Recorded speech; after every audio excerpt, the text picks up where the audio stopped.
Genesis 25. Abraham took another wife, whose name was Keturah.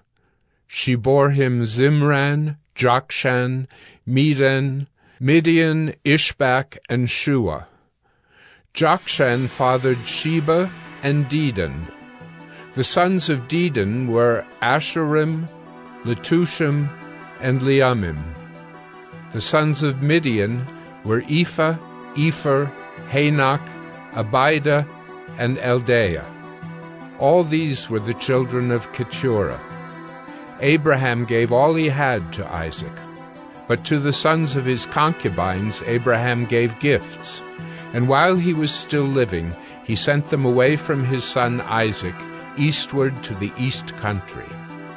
These are the days of the years of Abraham's life, 175 years. Abraham breathed his last and died in a good old age, an old man and full of years, and was gathered to his people. Isaac and Ishmael his sons buried him in the cave of Machpelah, in the field of Ephron, the son of Zohar the Hittite, east of Mamre, the field that Abraham purchased from the Hittites. There Abraham was buried with Sarah his wife. After the death of Abraham, God blessed Isaac his son, and Isaac settled at Beer-lahai-roi. These are the generations of Ishmael, Abraham's son, whom Hagar the Egyptian, Sarah's servant, bore to Abraham. These are the names of the sons of Ishmael, named in the order of their birth: Nebaioth, the firstborn of Ishmael, and Kedar, Adbeel, Mibsam, Mishma, Duma, Massa, Hadad, Tema, Jeter, Naphish, and Kedemah. These are the sons of Ishmael, and these are their names, by their villages and by their encampments, 12 princes according to their tribes. These are the years of the life of Ishmael, 137 years.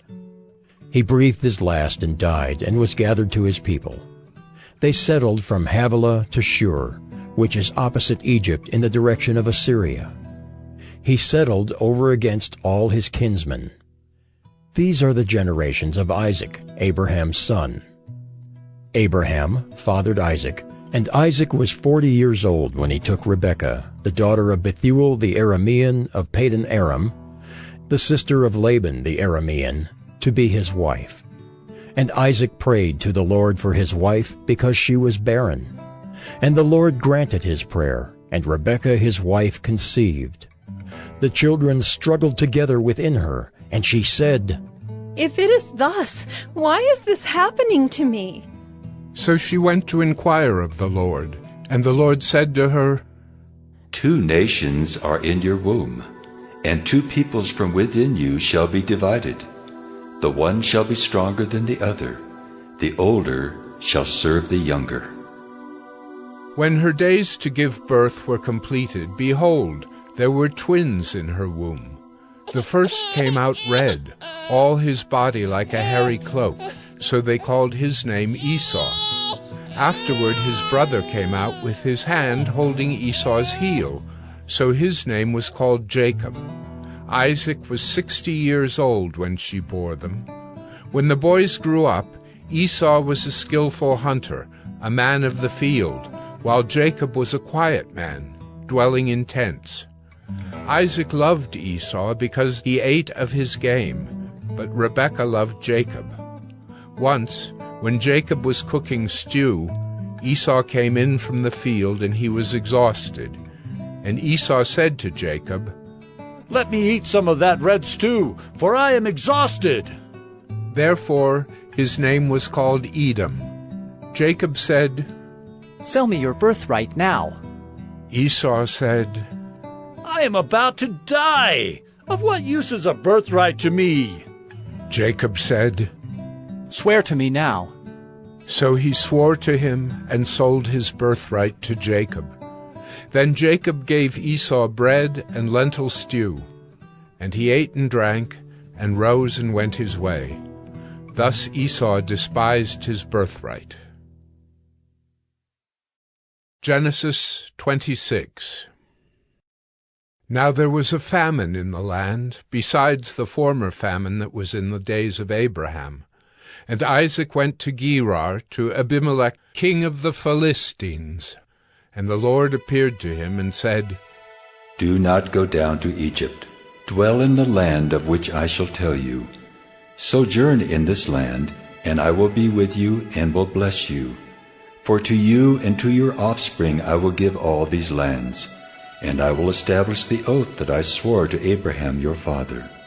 I will multiply your offspring as the stars of heaven, and will give to your offspring all these lands.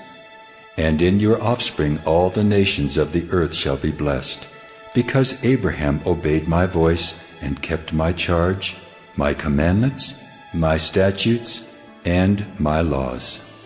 So Isaac settled in Gerar.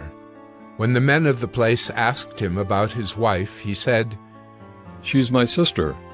For he feared to say, my wife, thinking, Lest the men of the place should kill me because of Rebekah. Because she was attractive in appearance.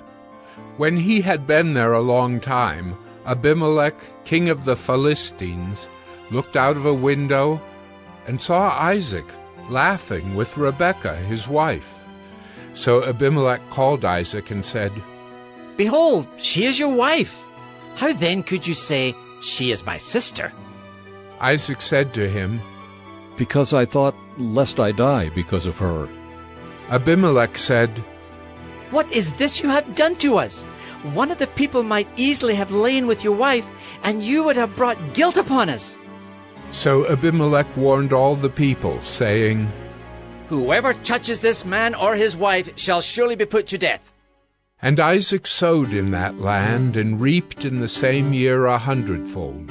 The Lord blessed him, and the man became rich, and gained more and more until he became very wealthy. He had possessions of flocks and herds, and many servants, so that the Philistines envied him. Now the Philistines had stopped and filled with earth all the wells that his father's servants had dug in the days of Abraham his father. And Abimelech said to Isaac, Go away from us, for you are much mightier than we. So Isaac departed from there and encamped in the valley of Gerar and settled there. And Isaac dug again the wells of water that had been dug in the days of Abraham his father, which the Philistines had stopped after the death of Abraham. And he gave them the names that his father had given them. But when Isaac's servants dug in the valley and found there a well of spring water, the herdsmen of Gerar quarreled with Isaac's herdsmen, saying, The water is ours. So he called the name of the well Esek, because they contended with him. Then they dug another well, and they quarreled over that also. So he called its name Sitnah. And he moved from there and dug another well, and they did not quarrel over it. So he called its name Rehoboth, saying, For now the Lord has made room for us, and we shall be fruitful in the land.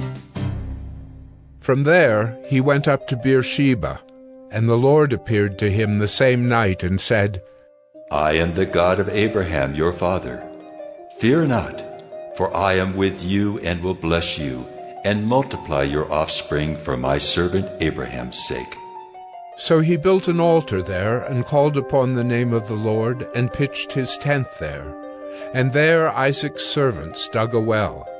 When Abimelech went to him from Gerar with Ahuzzath his adviser, and Phicol the commander of his army, Isaac said to them, Why have you come to me, seeing that you hate me, and have sent me away from you? They said, We see plainly that the Lord has been with you. So we said, Let there be a sworn pact between us, between you and us, and let us make a covenant with you, that you will do us no harm, just as we have not touched you and have done to you nothing but good, and have sent you away in peace. You are now the blessed of the Lord. So he made them a feast, and they ate and drank. In the morning they rose early and exchanged oaths. And Isaac sent them on their way, and they departed from him in peace. That same day Isaac's servants came and told him about the well that they had dug, and said to him, "We have found water." He called it Shibah.